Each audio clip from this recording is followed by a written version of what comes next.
भैया जी कहीं में आपका एक बार फिर स्वागत है। और पीछे नेपथ्य में सूरज डूबता हुआ रायसेना हिल पर, और मैं यहाँ पे बातचीत के सिलसिले को जोड़ने के लिए देवेश उपाध्याय जी हैं, पेशे से चार्टर्ड अकाउंटेंट हैं। कहते हैं कि मैं गुजारिश करना चाहूँगा प्रतीक जी, मैं आपका प्रोग्राम देखता हूँ लेकिन फिर वहाँ पर जाके बड़ी मुश्किल होती है, जहाँ पर ज़्यादा हो हल्ला होने लगता है, एक के साथ 2-3 लोग बोलने लगते हैं, फिर मैं चैनल बदल देता हूँ।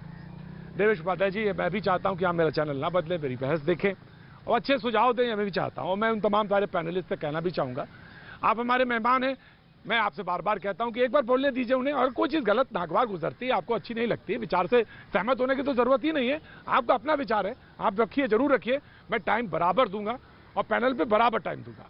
अभिषेक जी ने बड़े धैर्य और बड़े पेशेंस के साथ बहस की है, अभिषेक का मैं उनकी तारीफ करता हूँ।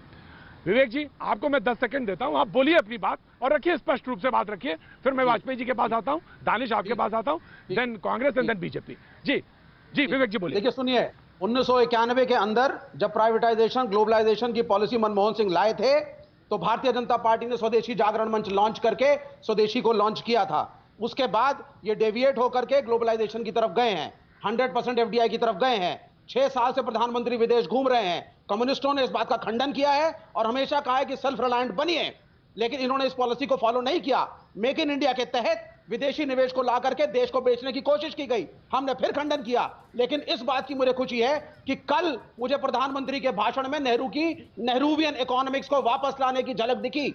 100% एफडीआई से डेविएट होकर के, ग्लोबलाइजेशन से डेविएट होकर के आत्मनिर्भरता के ऊपर प्रधानमंत्री बोले हैं। आज भी जो निर्मला सीतारमण ने कहा है, small and medium size enterprise को ग्रो करने का काम यह पिछले 6 साल में हो जाना चाहिए था।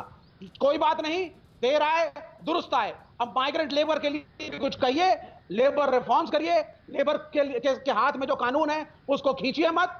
It is a welcome change that you are living globalisation, you are live it in your capitalist policies, और आप समाजवाद, सेल्फ रिलायंस और स्वदेशी की तरफ वापस आ रहे हैं। अगर आ रहे हैं तो इस बात की हमें खुशी है। थैंक यू को बोलिए कि ये कंफर्म्ड है या नहीं। थैंक यू मैं थैंक यू। मैं आ रहा हूं नलिन, मैं आ रहा हूं। तस्वीरें जो ऊपर आप देख रहे हैं वो अपने आप में गवाह हैं सच्चाई की कि क्या स्थिति। एक शख्स ने अपना बैल इसलिए बेच दिया क्योंकि तमाम रोजमर्रा की जिंदगी को उसको उठाना था, उसने बैलों का बेचने का काम करता था, उसने अपना ही बैल बेच दिया। वो सामने ऊपर एक खिड़की में जो तस्वीर देख रहे हैं वो सच्चाई बयां कर रही। Vajpayee ji, now your turn. Now Vajpayee ji बोलिए। देखिए, अभी विवेक जी ने लेबर रिफॉर्म्स की बात की है, तो विवेक जी ये जानकारी आप ले लीजिए कि लेबर लॉ अगर 35 कानूनों को हटाया गया है तो वो आउटडेटेड लॉ थे सारे, नंबर 1। जैसे कि फॉर एग्जांपल फैक्ट्री एक्ट में है कि गुड अलाउंस मिलेगा, मतलब वो उस जमाने की बात थी जब इस तरह की फैक्ट्रियां हुआ करती थी। अब लेबर लॉ अगर मान लो इंडस्ट्रियल डिस्प्यूट एक्ट खत्म किया है तो उसकी जगह प्राइवेट कॉन्ट्रैक्ट लागू होगा। इंस्पेक्टर राज को खत्म किया है, जो प्राइमरी लिया करता था। Civil contract will prevail as it is, और सभी वर्कर जो है वो एज ए वर्कमैन की जगह एज ए एम्प्लॉय माने जाएंगे, और जब एम्प्लॉय माने जाएंगे तो सिविल कोड को जुरिस्डिक्शन होता है। तो ये गुमराह मत करिए, कम से कम खुदा के लिए गुमराह मत करिए कि लेबरों के खिलाफ है ये सरकार। देखिए, यही सरकार है जिसने आज अनाउंस किया है कि जो 15 एक सेकंड सुनिए ना प्लीज सुनिए विवेक जी, यही सरकार 15,000 से कम जिनको तनख्वाह मिलती है, 15,000 से जिनको कम तनख्वाह मिलती है, और योगी साहब ने जो 3 साल के लिए ये श्रम कानून हटा दिए हैं उस पे बोलिए, और वो इमीडिएटली विड्रॉ कर सकते हैं। विवेक नहीं, this is not right. Vivek this is not good. Vivek ये अच्छी बात नहीं है। विवेक ये अच्छी बात जानकारी नहीं है तो समझ लें, अगर जानकारी नहीं है तो समझ लें।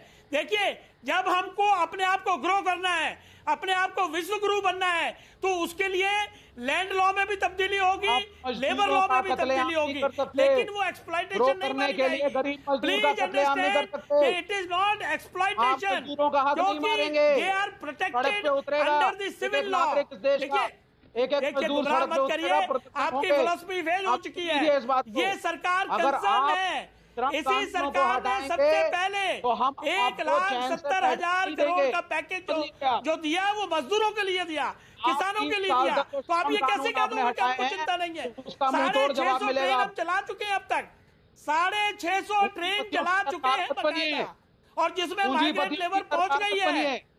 गरीब की सरकार बनी है, किसान की बिल्कुल सरकार नहीं। बनी विवेक जी और भी लोग हैं पूंजीपतियों पैनल की में, विवेक जी, सरकार नहीं है। विवेक जी और भी लोग ये पैनल में हैं, पूंजीपतियों की विवेक जी, सरकार बिल्कुल विवेक नहीं जी है। और भी लोग पैनल में हैं, ये बार विवेक जी और भी लोग पैनल में, अभिषेक दत्त, अभिषेक दत्त, अभिषेक दत्त, अभिषेक दत्त। ये बार बार बात करते 650 ट्रेन चला चुके हैं। मैं पूछना तो 650 ट्रेनों के पैसे कौन दे रहा है? और दूसरी बात, जो हमारी 13 करोड़ फैमिलीज है, सेंट्रल गवर्नमेंट जिसके और कितना 15% राज्य सरकार, और जो कहाँ का सर्कुलर है? वो चिटिंग कर रही आपके है। बताइए वो कहाँ मजदूरों का से पैसे सर्कुलर ले रही है? है। सुन जबकि लीजिए, सरकार दिल्ली को के अपनी अंदर, जेब से अरे पैसा देना सर्कुलर चाहिए था। दिखाइए, आप ये इसको प्रवक्ता वाली मानिए, बात इस मत कीजिए। आप रेलवे मिनिस्ट्री का सर्कुलर दिखाइए ना, खोल के देख लीजिए। कहाँ पे बताइए, कहाँ पे आप दिखाइए, खोल के आप दिखाइए, कई बार आप डिबेट दिखाइए हो चुकी है इस पे। सर्कुलर, आप दिखाइए, आप उसके बाद का सर्कुलर देखिए इसमें खोल के। सुनिए, अरे सेकंड भाई, मे के बाद आपने कहीं नहीं कहा। सर्कुलर खोल के देख लीजिए ना। आप बताइए ना कितनी ट्रेनें चल रही है मजदूरों के लिए? इस पे मैं 10 आपसे बार पूछ रहा डिबेट हूं। हो चुकी है, तो हजारों बार अगर 10 डिबेट हो बार चुकी है इस पे। बिहार, राज्य सुन लीजिए, सरकार है जो कांग्रेस दिल्ली की से है, दिल्ली वो गोपाल राय जी 50% आम आदमी मजदूरों से ले रही पार्टी, है। सुन लीजिए, जो कि दिल्ली के अंदर cheating है। आम आदमी पार्टी और के जो सोनिया गांधी क्या कहती मंत्री हैं हैं, कि हमने बिहार प्रदेश ट्रेन सरकार, भेजते हैं और प्रदेश बिहार कांग्रेस चिट्ठी कमेटी लिखते को बिहार कहती है। वाजपेयी जी सुनिए, वाजपेयी जी, अभिषेक जी को बोलने दीजिए, वाजपेयी जी, अभिषेक को बोलने दीजिए, वाजपेयी जी, वाजपेयी जी, किसी की वाजपेयी बात जी, अभिषेक को बोलने काट के, दीजिए। किसी की बात काट के झूठ सच नहीं हो जाता। 6 तारीख को दिल्ली सरकार भाई, ट्रेन भेजती है सेकंड बिहार, मे का सुन देख लीजिए लीजिए ना, आपका बार बार सर्कुलर निकाल के देख लीजिए सेकंड मे का। इसमें कहाँ डिबेट है? अभी डाल दीजिए ना, आप सोशल मीडिया पर डालिए, अभी अपने नाम से ट्वीट कर दिए सर्कुलर की कॉपी। मैं आपको बताना चाहता हूँ, सुनिए एक जगह। हाँ बिल्कुल डाल देंगे, वो सबके पास है, प्रत्येक के पास भी है। अरे सुन लीजिए, 6 तारीख को प्रत्येक बाबू दिल्ली से के पास ट्रेन भी है, जाती, सबके अरे पास भैया है। हमें भी बोलने दोगे? 6 तारीख को दिल्ली से ट्रेन जाती है बिहार, दिल्ली के मंत्री गोपाल राय ट्रेन को झंडी दिखाते हैं। झंडी दिखाने के बाद अगले दिन एक लेटर जाता है बिहार सरकार में, 6.5 लाख रुपए हमें को ट्रेन के पैसे वापस दीजिए। ये क्या सच है झूठ है? बताइए आप।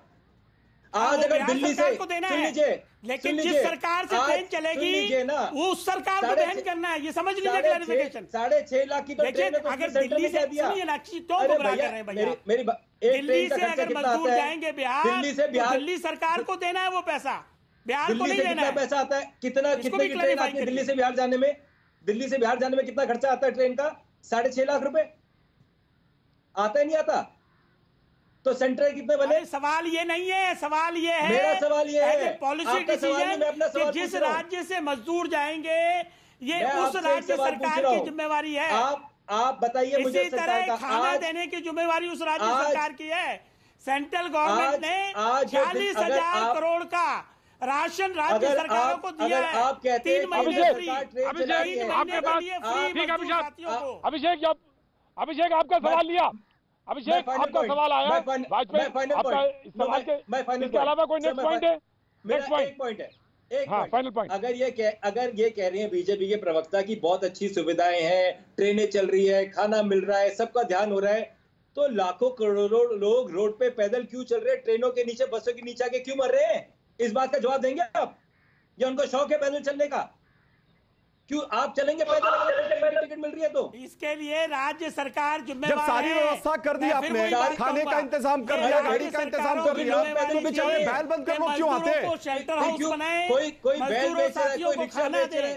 सेंट्रल गवर्नमेंट ने 40,000 करोड़ का राशन राज्य सरकारों को इसीलिए दिया है। पलायन क्यों हो रहा है? लोग अरे भाई, तो ये आप अपने महाराष्ट्र वालों से पूछिए, राजस्थान वालों से पूछिए, गुजरात की पूरी दुनिया में। ठीक है रिजवान, ठीक है रिजवान पे मैं आ रहा हूँ, देन नलिन। मतलब मजदूरों को रिजवान नाउ योर क्वेश्चन, आने का ट्रक के नीचे, रिजवान योर फाइनल क्वेश्चन। ठीक है अभिषेक एक चीज मुझे समझ में नहीं आ रही है, आपका सवाल लिया, Nalin will reply. Rizwan final question, final question. Prateek ji, अभी हम लोग डिबेट कर रहे हैं, इसका मतलब है कि एक निष्कर्ष निकलना चाहिए। 1 घंटे होने को है, मध्य प्रदेश में भारतीय जनता पार्टी की सरकार है। डिबेट की शुरुआत उस विजुअल से, इंदौर की विजुअल से हुई है, और मुझे समझ में नहीं आता है कि इतना गाली सुनने के बाद तो शिवराज जी को खुद पहुंच जाना चाहिए था उनके घर पे और बोलना चाहिए था कि भाई हमसे गलती हुई है, हम पूरे परिवार के खाने पीने के इंतजाम कर रहे हैं। लेकिन सिर्फ और सिर्फ थोथी दलील, भाषण, थाली पीटना, दिया जलाना, इससे देश चल रहा है। 1 घंटा होने को है, अभी तक बीजेपी के परिवार घर पहुंच चुका है, प्रतिनिधि कम पहुंच गए। 10,000